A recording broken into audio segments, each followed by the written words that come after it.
This bill is about sending the message to private detention facilities that if they're going to make a profit here in the state of Washington, they must abide and provide basic human rights. They must abide by the same standards our public facilities abide by. It is about making sure that they understand that these basic human rights are not an option, that they are accountable, and transparency is important. This bill will allow more transparency. It will allow a private right of action. It will allow the Department of Health to go in and do inspections. This bill does affect the Northwest Detention Center, Madam Speaker. I know you're familiar with that facility. It is in your district. This facility has repeatedly we have received reports repeatedly about the number of abuses that happen in that facility.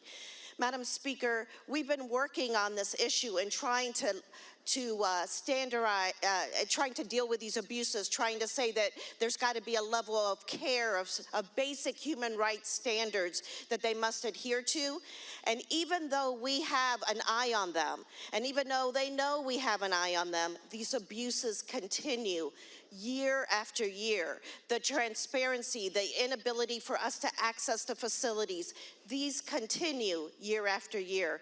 Madam Speaker, I don't know what it takes for someone to be so desperate that they invoke a hunger strike.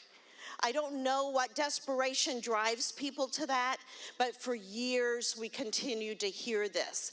People so desperate that they want to end their lives because they can't stand living under these conditions. It is time, Madam Speaker, that we send that facility and any other private detention facility that wants to do business in this state the message that we will not tolerate those kinds of abuses, and that, again, if you're going to do business here, if you're going to make $1 in the state of Washington off of the most vulnerable people, you will respect human rights.